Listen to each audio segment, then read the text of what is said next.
Também hoje, existem tantos ungidos do Senhor, homens consagrados que abusam dos fracos, valendo-se do seu poder moral e de persuasão.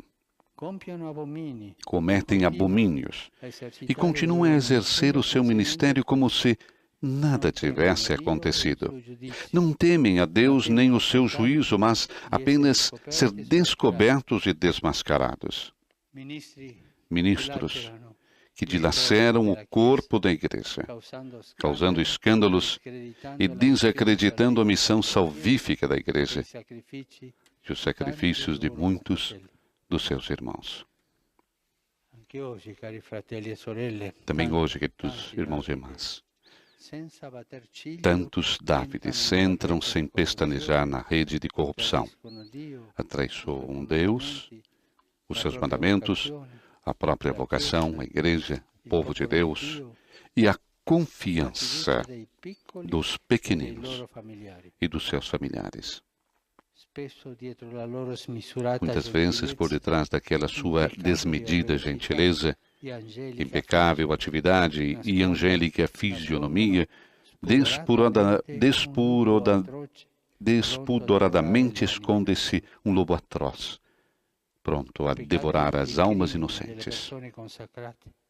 Os pecados e crimes das pessoas consagradas matizam-se de cores ainda mais foscas de infidelidade, de vergonha, e deformam o rosto da igreja, minando a sua credibilidade. De fato, a própria igreja, juntamente com os seus filhos fiéis, é vítima destas infidelidades e desses verdadeiros crimes de peculato. Queridos irmãos e irmãs, fique claro que a igreja, perante estes abomínios, não poupará esforços, fazendo tudo o que for necessário para entregar à justiça toda pessoa que tenha cometido tais delitos. A igreja não procurará jamais dissimular ou subestimar qualquer um desses casos. É inegável que no passado, alguns responsáveis por irreflexão, incredulidade, falta de preparação, inexperiência, devemos julgar o passado com a hermenêutica do passado. Ou por superficialidade espiritual e humana, trataram muitos casos sem a devida seriedade e prontidão. Isso nunca mais deve acontecer. Esta é a opção e a decisão de toda a igreja.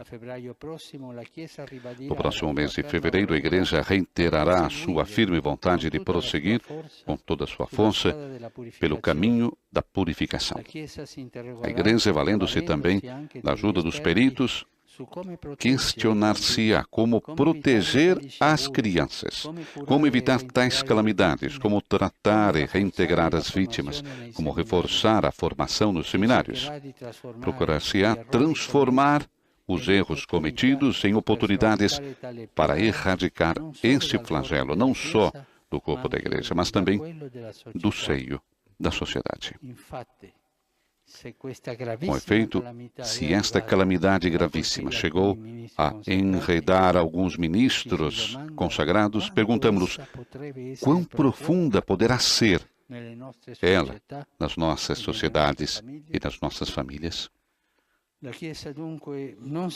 Por isso, a igreja não se limitará a curar-se, mas procurará enfrentar este mal que causa a morte lenta de tantas pessoas a nível moral, psicológico e humano. Amados irmãos e irmãs, ao falar desse flagelo, alguns, mesmo dentro da igreja, arremetem contra certos operadores da comunicação, acusando-os de ignorar que a maioria absoluta dos casos de abusos não é cometida pelos clérigos da igreja. As estatísticas falam. E de querer intencionalmente dar uma imagem falsa, como se esse mal tivesse atingido apenas a Igreja Católica. Eu, pelo contrário, gostaria de agradecer sinceramente aos operadores dos mass media que foram honestos e objetivos e que procuraram desmascarar esses lobos e dar voz às vítimas. Mesmo que se tratasse de um único caso de abuso, que de per si já constitui uma monstruosidade, a Igreja pede que não seja silenciado, mas o tragam objetivamente à luz, porque o maior escândalo nesta matéria é o de encobrir a verdade. Todos nós lembramos de que Davi só compreendeu a gravidade do seu pecado graças ao encontro com o profeta Natan. Hoje precisamos de novos Natãs, que ajudem os inúmeros Davides a despertarem de uma vida hipócrita e perversa. Por favor, ajudemos a Santa Mãe Igreja na sua tarefa difícil, que é reconhecer os casos verdadeiros, distinguindo-os dos falsos. As acusações das calúnias, os rancores das insinuações, os boatos das difamações. Uma tarefa bastante difícil, já que os verdadeiros culpados sabem esconder-se tão escrupulosamente que muitas esposas, mães e irmãs não conseguem descobri-los nas pessoas mais próximas: maridos, padrinhos, avós, tios, irmãos, vizinhos, professores. As próprias vítimas, bem escolhidas pelos seus predadores, muitas vezes preferem o silêncio e, levadas pelo medo, tornam-se até subservientes à vergonha e ao terror de serem abandonadas.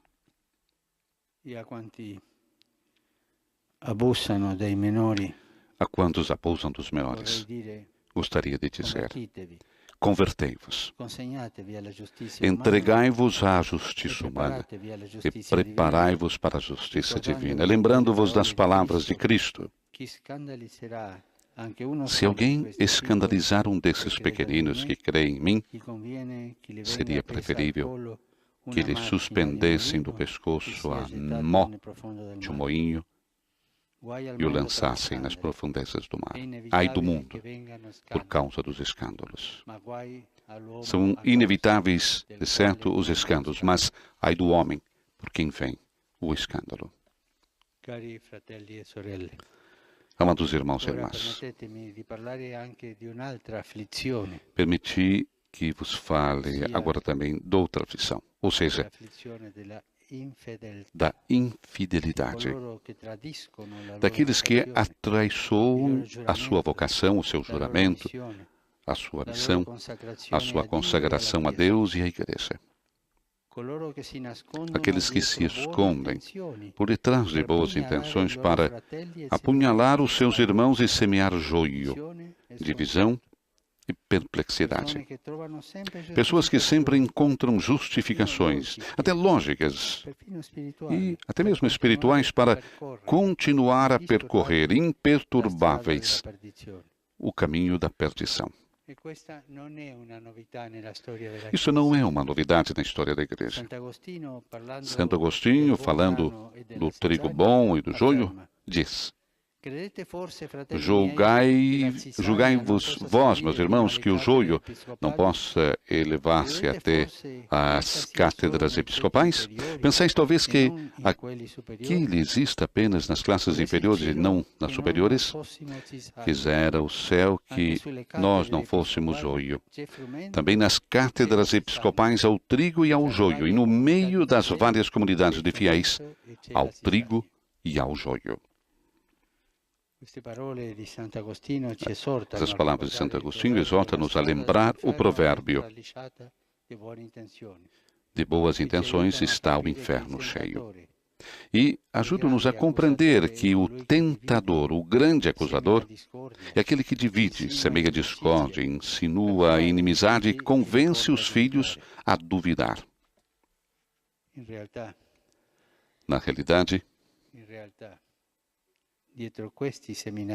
por trás desses semeadores de joio, encontram-se quase sempre as 30 moedas de prata.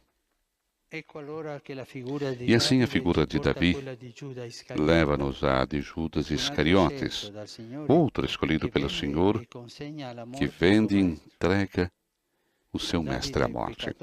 Davi, pecador, e Judas Iscariotes estarão sempre presentes na igreja, pois representam a fraqueza que faz parte do nosso ser humano.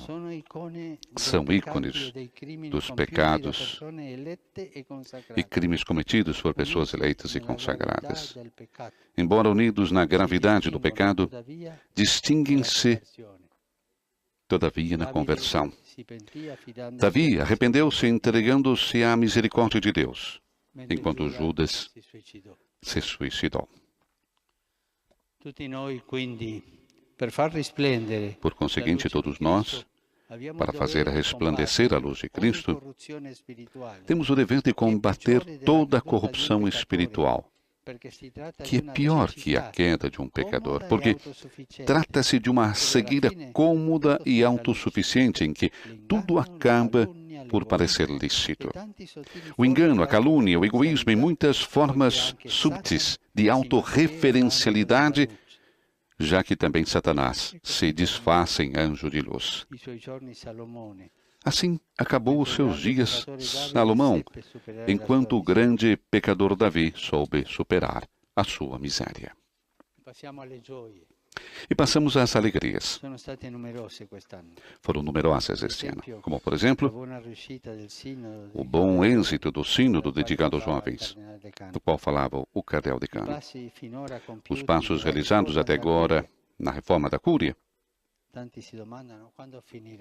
Muitos perguntam quando terminará, mas no final não acabará nunca, mas os passos continuam. Um exemplo desses passos, os trabalhos de clarificação e transparência na economia, os louváveis esforços enviados pelo Departamento do Auditor-Geral, os bons resultados alcançados pelo Instituto para as Obras de Religião, o IOR, a nova lei do Estado da Cidade do Vaticano, o decreto sobre o trabalho no Vaticano e tantas outras realizações menos visíveis.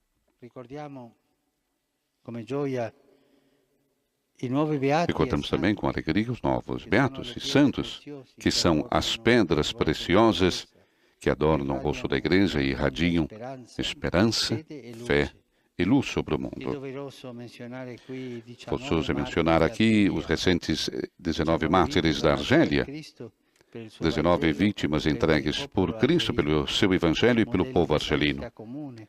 Modelos de santidade comum, a santidade da porta ao lado, sob o signo da fraternidade.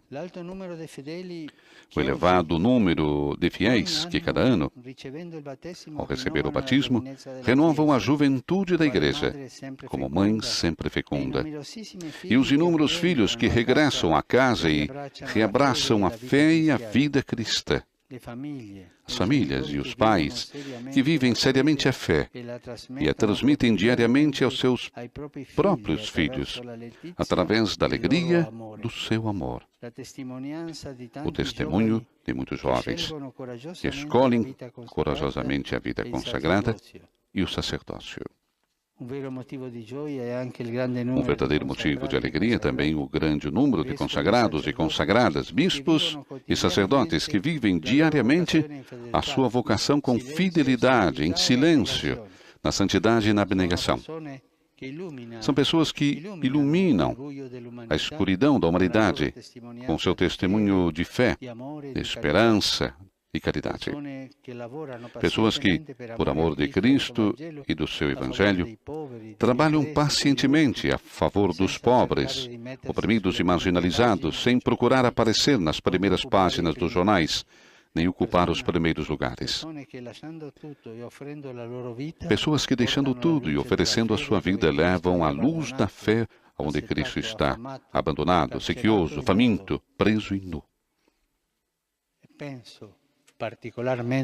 Penso de modo particular nos numerosos párrocos que, dia a dia, dão bom exemplo ao povo de Deus. Sacerdotes próximos das famílias, que conhecem o nome de todos e vivem a sua vida com simplicidade, fé, zelo, santidade e caridade. Pessoas esquecidas pelos meios de comunicação, mas sem as quais reinaria a escuridão. Queridos irmãos e irmãs, falando da luz, das aflições de Davi e de Judas, quis colocar em destaque o valor da circunspecção que se deve transformar num dever de vigilância e custódia por parte de quem, nas estruturas da vida eclesiástica e consagrada, exerce o serviço do governo. Na realidade, a força de toda e qualquer instituição não reside em ser composta por homens perfeitos. Isso é impossível. Mas na sua vontade de se purificar continuamente, na sua capacidade de reconhecer humildemente os erros e corrigi-los, na aptidão para se levantar das quedas, reside em ver a luz do Natal, que parte da manjedoura de Belém, percorre a história e chega até a parousia. Por isso é necessário abrir o nosso coração à verdadeira luz, Jesus Cristo. Ele é a luz que pode iluminar a vida e transformar as nossas trevas em luz. A luz do bem que vence o mal. A luz do amor que supera o ódio. A luz da vida que vence a morte. A luz divina que transforma tudo e todos em luz. A luz do nosso Deus. Pobre e rico, misericordioso e justo, presente e escondido, pequeno e grande. Lembremos as palavras estupendas de São Macário Grande, um padre do deserto egípcio do século IV, que ao falar do Natal afirma: Deus se fez pequeno, o inacessível e incriado, na sua bondade infinita e inimaginável, assumiu um corpo e fez-se pequeno. Na sua bondade, desceu da sua glória. Ninguém, nos céus e sobre a terra, pode compreender a grandeza de Deus, e ninguém, nos céus e sobre a terra, pode compreender como Deus se faz pobre e pequeno para os pobres e os pequenos. Tal como é incompreensível a sua grandeza, assim o é também a sua pequenez. Lembremos-nos de que o Natal é a festa do Deus grande que se faz pequeno. E na sua pequenez não cessa de ser grande. E nessa dialética do grande ser pequeno está a ternura de Deus. A ternura de Deus. Aquela palavra que a mundanidade sempre procura de tirar, deixar de lado. Ternura. O Deus grande que se faz pequeno. Grande e que continua a se fazer pequeno. Cada ano o Natal dá-nos a certeza de que a luz de Deus, não obstante a nossa miséria humana, continuará a brilhar. A certeza de que a Igreja sairá dessas tribulações ainda mais bela, purificada e esplêndida. Com efeito, todos os pecados, as quedas e o mal cometido por alguns filhos da Igreja não poderão jamais obscurecer a beleza do seu rosto. Antes, são até a prova certa de que a sua força não se encontra em nós, mas está, sobretudo, em Cristo Jesus, Salvador do mundo e luz do universo, que ama a Igreja e deu a sua vida por ela, sua esposa. O Natal prova que os graves males cometidos por alguns não poderão jamais ofuscar todo o bem que a Igreja faz gratuitamente no mundo. O Natal dá-nos a certeza de que a verdadeira força da Igreja e do nosso trabalho diário, tantas vezes escondido, como aquele da Cúria, onde existem santos, tantas vezes escondido, está no Espírito Santo, que a guia e protege através dos séculos, transformando até os pecados em ocasiões de perdão, as quedas em ocasiões de renovamento, o mal em ocasião de purificação e vitória. Muito obrigado e Feliz Natal a todos.